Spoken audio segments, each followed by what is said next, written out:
Welcome to The Explainer. Look, today we're diving deep into the actual reality of workplace safety.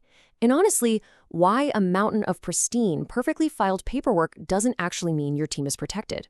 We're going to break down the real science of how teams actually function out there in high-stakes environments. So I want you to picture this. You've got a junior worker on a busy construction site or maybe a loud manufacturing floor. They spot a hazard that could literally be deadly, say a structural flaw or some critical process just being totally bypassed. But they stay quiet. Why? Usually it's out of this profound fear of retaliation, or maybe just looking foolish and slowing down production. And guys, this right here, this is the ultimate safety illusion. Because sure, the paperwork is flawless, the safety quotas are met, but the team is operating in very real, unspoken danger. Here's our quick roadmap for this explainer. We're moving from beyond the safety illusion right into defining psychological safety. Then we'll cover the safety paradigm shift, what we call the documentation trap, and finally wrap up with how to actually build a safer culture. Section 1. Beyond the safety illusion, the gap between safety rhetoric and reality. You know, every company out there loves to say safety is our #1 priority, right? It's plastered on posters, on hard hats. It's literally page 1 of the employee handbook. But man, there is often a massive, glaring gap between that nice rhetoric and the actual hidden reality. Our source material points to a really brilliant critique from Brian Haywood. He calls it infomercial safety culture. It's performative. It's when people are just going through the motions to avoid getting blamed. They check the box on the clipboard, sure, but they don't actually report the near misses. They keep quiet about all the sketchy workarounds they have to pull just to get the job done on time. It's a complete illusion of safety that's just masking a highly vulnerable reality. Section 2. Defining psychological safety, the empirical driver of high-performing teams. All right, so let's get into the remedy here. Psychological safety is defined as a shared belief among team members that the team is a safe place for interpersonal risk-taking. Now, I want to be super clear on this one point.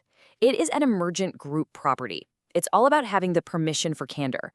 It is absolutely not just an individual personality trait, like, someone just happens to be a naturally outspoken person. And it is definitely not just some vague, feel-good vibe around the water cooler. It's a tangible, highly measurable property of your team's culture. This whole concept was empirically laid out by Harvard professor Amy C. Edmondson back in her seminal 1999 paper. Basically, it's the belief that you won't be punished or humiliated for speaking up with ideas, questions, concerns, or honest mistakes. Edmondson's foundational research showed that teams with higher psychological safety just engaged in way more learning behaviors. They asked for help, they openly discussed errors, they actively sought feedback, and ultimately, they performed significantly better. The data proved it right there. Team efficacy alone didn't predict learning, but psychological safety absolutely did. Okay, we really need to shatter a massive misconception right now. There is this huge myth floating around that psychological safety just means being nice or lowering your standards, avoiding accountability, and grabbing people in bubble wrap to protect them from consequences. Absolutely false. No way. The reality is literally the exact opposite. Truly high-performing teams combine high psychological safety with insanely high standards. We are talking about extreme candor, completely honest reporting, holding people strictly accountable, but, and here's the kicker, treating mistakes as crucial learning opportunities. So what does this actually look like on, say, a random Tuesday morning? Well, it means near misses and hazards are reported freely. Zero fear involved. If a junior worker sees a veteran doing something sketchy, they actually feel comfortable calling it out. It means when things inevitably go sideways, the very first conversation is, okay, what happened and why did it happen? Instead of some immediate witch hunt for who is at fault. Process-challenging ideas aren't just tolerated, they're welcomed.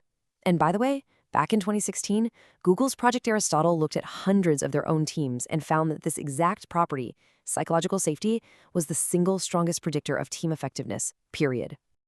Section 3. The safety paradigm shift, moving from traditional compliance to true resilience. We are in the middle of a massive shift in how high-hazard industries view safety, often called HOP, or human and organizational performance. The old way, traditional safety one, pretty much views humans as liabilities, just walking sources of error. It leans incredibly heavily on strict rules, procedures, infinite documentation, and heavy discipline if you don't comply. But modern safety 2, It completely flips the script. It views humans as the primary source of resilience and adaptability. See, the crucial point here is that traditional Safety 1 compliance can actively trigger fear. If your workers think they're going to get fired over a genuine mistake, they're just going to hide it. Safety 2 absolutely relies on psychological safety because you desperately need your people to speak up about how the work actually gets done in real, messy conditions, not just how some engineer planned it on a pristine spreadsheet. Section 4, the documentation trap, when protecting the organization endangers the worker. Now, obviously, organizations have a very real need for defensible legal records, right? For audits, litigation, all that fun stuff. But when those intense legal and compliance pressures create a deeply defensive culture, it actually, unintentionally, destroys real safety. Because workers hesitate to report anything. They know full well that exhaustive audit trail is just going to be used against them in the inevitable investigation. It's just a brutal irony. These policies that are perfectly designed to protect the organization on paper, they just end up creating safety clutter and totally suppressing the honest reporting you need to protect actual human lives. A true learning culture, on the other hand, prioritizes trust, candor, and proactive problem-solving to reduce the real-world risk rather than just obsessing over performative paperwork. Section 5. Building a safer culture, actionable steps for leaders and middle managers. So how do we actually fix this? Let's get practical here. And as we run through these steps, really ask yourself, are you creating safety or are you just creating more paperwork? If you're a leader, especially a middle manager or a frontline supervisor, you literally hold the keys to this culture. Here is your how-to manual straight from the source data. Step 1, model fallibility. Openly admit when you are not sure about something or when you flat out made a mistake. Step 2, explicitly invite input. Look at your team in the morning meeting and actually ask, guys, what are we missing here? Step 3, when bad news inevitably hits your desk, thank the person for bringing it to you and immediately focus on the system, not playing the blame game. Step 4, set really clear boundaries. Look, psychological safety is not a free-for-all. You have to clearly distinguish between an honest learning mistake and someone willfully disregarding safety protocols. And finally, step 5, use structured learning practices, like after-action reviews, to ensure that frontline input is actually being heard. You have to make it highly, highly visible to everyone that raising a concern leads to a system improvement, not a punishment. But, we do need to keep a balanced view here. As powerful as psychological safety is, it's not some magic silver bullet. You can't just sprinkle some safety vibes over a fundamentally broken operation and expect miracles. It has to be paired with crystal clear expectations, actual technical competence, adequate resources, and real systemic improvements, like giving people better tools and better processes.